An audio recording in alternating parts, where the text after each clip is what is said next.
Halo semuanya, apa kabar? Mudah-mudahan sehat selalu. Jumpa lagi dengan saya, Prof. Idintia Hulu di Perbincaro Channel. Di video kali ini teman-teman, kita akan membagikan FR soal UTBK PPG Piloting 3. Ini adalah FR langsung dari peserta ujian hari pertama, yaitu hari Sabtu, tanggal 16 November 2024. Dan FR yang kita bagikan ini nanti adalah lengkap sampai dengan pembahasannya. Nah, jadi seperti apakah informasi selengkapnya teman-teman? Silakan simak terus video berikut ini sampai selesai. Jangan lupa like, subscribe dan nyalakan loncengnya karena itu semua adalah gratis dan gak berbayar. Oke lah Bapak Ibu dan teman-teman semua, di sini kami menyampaikan selamat kepada peserta PPG Piloting 3 yang sudah ujian pada hari pertama, yaitu tanggal 16 November 2024. Dan sekarang kita akan juga mengucapkan tetap semangat kepada peserta yang masih belum ujian, dan di sini kita akan membagikan beberapa soal FR langsung dari peserta ujian. Dan di sini kita akan membacakan soalnya beserta dengan kita nanti akan menjelaskan pembahasannya.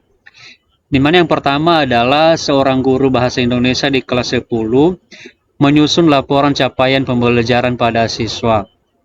Capaian pembelajaran siswa ini didiskusikan dengan orang tua dan peserta didik sebagai bagian dari berbagi informasi. Kegiatan ini disebut dengan bagian A seminar, B konferensi, C diskusi kelompok, D skill passport, E unjuk produk. Nah, jadi menurut kita di sini teman-teman bahwa jawaban yang paling tepat adalah di mana kegiatan tersebut di atas termasuk atau disebut dengan skill passport. Kemudian di sini kita akan menjelaskan sedikit mengenai skill passport, di mana sebenarnya skill passport ini adalah dokumen yang mencatat dan mengakui berbagai keahlian dan prestasi yang telah diraih oleh peserta didik.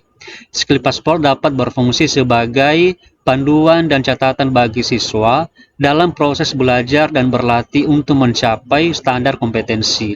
Nah, jadi kalau kita tadi teman-teman kembali pada soal ini, di mana ini adalah kegiatannya itu menyusun laporan capaian pembelajaran para siswa. Nah, jadi yang lebih tepatnya adalah skill passport ya teman-teman ya. Oke, sekarang kita masuk pada soal kedua. Guru Bahasa Indonesia kelas 7 memberikan pelajaran tentang struktur teks negosiasi. Terdapat beberapa siswa yang gagal dalam menyusun kalimat yang menggambarkan pelaku negosiasi saling mengemukakan permintaan untuk mencapai kesepakatan. Dalam laporan capaian pembelajaran, guru akan melaporkan bahwa siswa tersebut mengalami kesulitan titik-titik. Bagian A menyusun penawaran, bagian B mendeskripsikan permintaan, bagian C memberikan persetujuan, bagian D mendalami orientasi, dan bagian E melakukan pemenuhan. Nah, jadi kalau kita melihat soalnya teman-teman, ini adalah berkaitan atau fokus pada negosiasi atau penawaran. Jadi di sini siswa tersebut mengalami kesulitan dalam hal yaitu bagian A menyusun penawaran. Jadi siswa tersebut mengalami kesulitan dalam menyusun penawaran teman-teman kalau kita berdasarkan pada soalnya. Sekarang kita masuk pada soal ketiga. Bu Cindy akan mengajarkan teks informasi dengan dalam bentuk teks berita.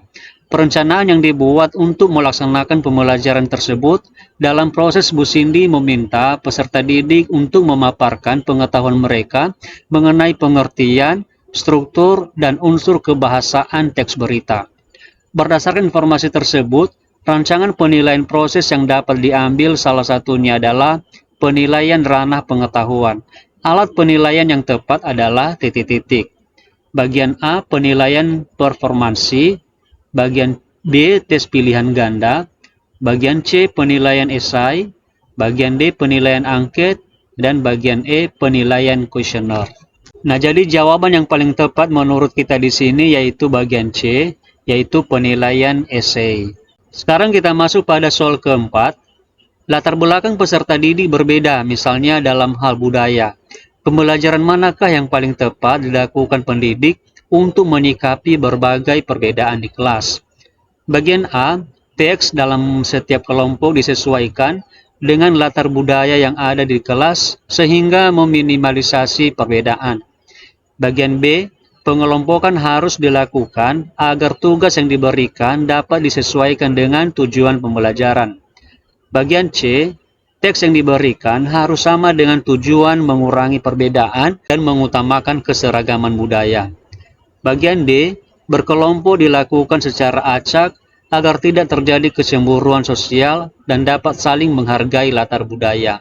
Dan bagian E, pengelompokan diserahkan kepada peserta didik agar pembelajaran selesai dengan tepat sesuai dengan latar budaya. Nah, jadi jawaban yang paling tepat menurut kita di sini, teman-teman, yaitu bagian D. Berkelompok dilakukan secara acak agar tidak terjadi kecemburuan sosial dan dapat saling menghargai latar belakang.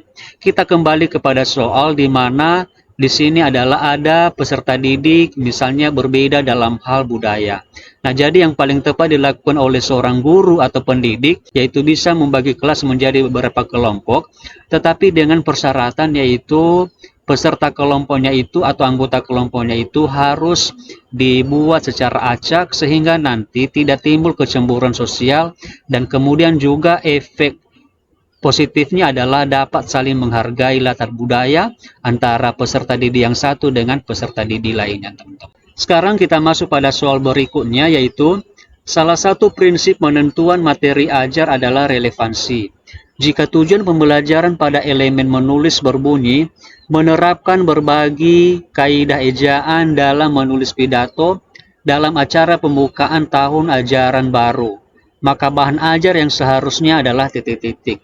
Bagian A, mencakup penulisan huruf, kata, tanda baca, dan unsur serapan.